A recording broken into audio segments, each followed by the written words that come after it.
আজি ২৪ ঘণ্টীয়া ভাৰত বন্ধ আৰু ভাৰত বন্ধৰ উপলক্ষে ৰাজ্যৰ বিভিন্ন প্ৰান্তে প্ৰান্তে এতিয়া দেখিবলৈ পোৱা গৈছে মিশ্ৰিত প্ৰভাৱ পৰিছে। আমি আপোনালোকক ডিব্ৰুগড়ৰ পৰিৱেশ দেখুৱালো, নগাঁও যোৰহাটৰ পৰিৱেশ দেখুৱালো। এইবাৰ আমি আপোনালোকক কোকৰাঝাৰলৈ লৈ যাবলৈ বিচাৰিছোঁ। আমাৰ জ্যেষ্ঠ সাংবাদিক ৰিনয় বসুমতাৰী লাইভ যোগে ইতিমধ্যে সংযুক্ত হৈছে।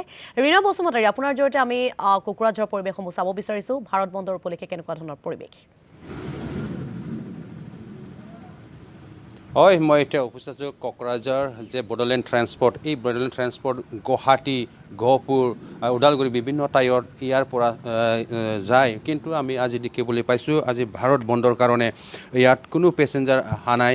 এইটোৱে হ'ল বিভিন্ন ইছ্যু লৈ আজি ভাৰত বন্ধ কৰা হৈছে।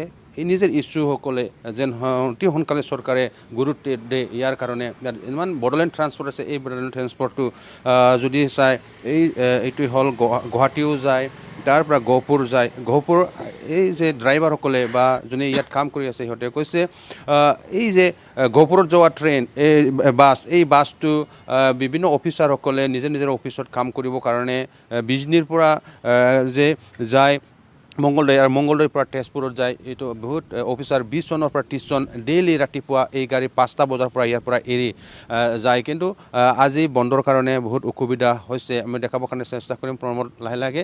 এইটোৱে হ'ল এই গহপুৰত যায় এই গাড়ীটো।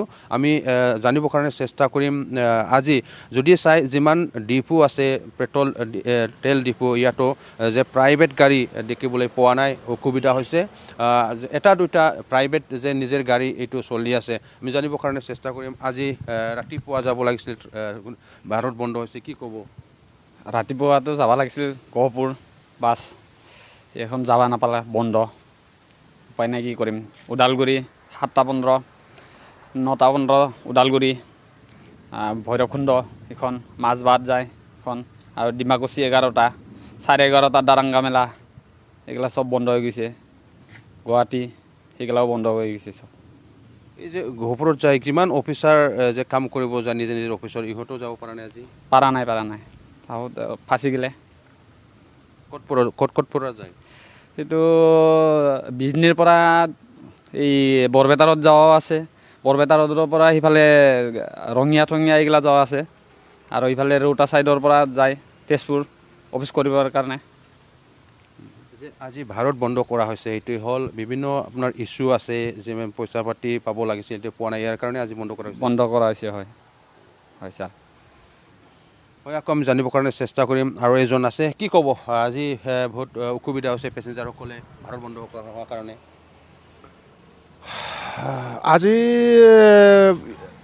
ভাৰত বন্ধৰ কাৰণে মানে আমাৰ এই যে বড়োলেণ্ড ষ্টেণ্ড বন্ধ হৈ গৈছে। তাৰপিছত যিমানখিনি মানে বড়োলেণ্ড গাড়ী দিয়া মানে চাকৰি কৰা মানুহ তেখেতে যায়, ইহঁতে আজি এই বড়োলেণ্ড বাছ নাথাকাৰ কাৰণে ইহঁতে যাব পৰা নাই। মোৰ গাড়ী এইটো হয়, মোৰ গাড়ীয়ে 5টাৰ ইয়াত কোকৰাঝাৰ পৰা এৰি দিয়ে আৰু আকৌ এই গহপুৰলৈ 5টা বজাত পায়। আৰু পেচেঞ্জাৰটো চাকৰি কৰা মানুহতো মানে বিজনীৰ পৰা বৰপেটাত যায়, বৰপেটাৰ পৰা তেজপুৰ যায়, তেজপুৰৰ পৰা মংগলদৈ যায়, মংগলদৈৰ পৰা শোণিতপুৰ যায়, আৰু শোণিতপুৰ মানুহ এই কিবা গহপুৰলৈকে যায়। ইহঁতৰ কাৰণে আজি এই গাড়ীখন নাই, তেওঁৰ কাৰণে ইহঁতে যাব পৰা নাই। আমিও যাব পৰা নাই। যে ড্ৰাইভাৰসকলৰ কাৰণে যে বিভিন্ন ইছ্যু আছে, এইটো চৰকাৰে ছল্ভ নকৰাৰ কাৰণে আজি বন্ধ কৰা হৈছে।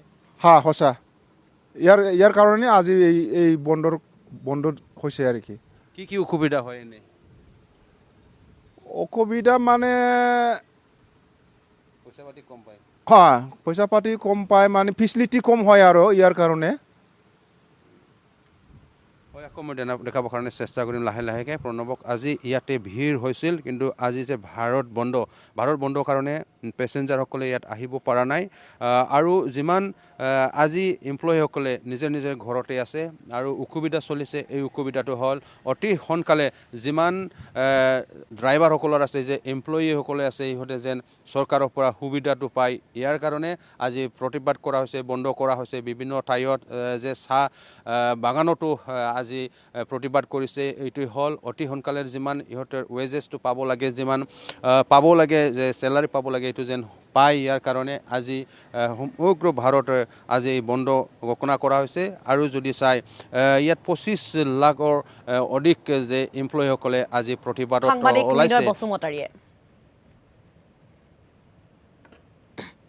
আৰু এয়া আমি আপোনালোকক দৃশ্য দেখুৱাই আছোঁ ৰাজ্যৰ বিভিন্ন প্ৰান্তৰ লগে লগে দেখিবলৈ পোৱা গৈছে কোকৰাঝাৰতো ভাৰত বন্ধৰ মিশ্ৰিত প্ৰভাৱ পৰিছে আৰু যিহেতু শ্ৰমিকৰ প্ৰতি কৰি অহা যি শোষণ ভৱনৰ বিৰুদ্ধে এনেদৰে অৱস্থান ধৰ্মঘট পালন কৰিছে আৰু অসমতো মটৰ শ্ৰমিক সংগঠনেও 24 ঘণ্টা ধৰ্মঘট পালন কৰিছে গতিকে সদস্যসকলে বিভিন্ন ধৰণৰ প্ৰতিক্ৰিয়া প্ৰকাশ কৰা দেখিবলৈ পোৱা গৈছে আমাক কোকৰাঝাৰৰ পৰা পৰিৱেশ দেখুৱালে আমাৰ সাংবাদিক ৰিনয় বসুমতাৰীয়ে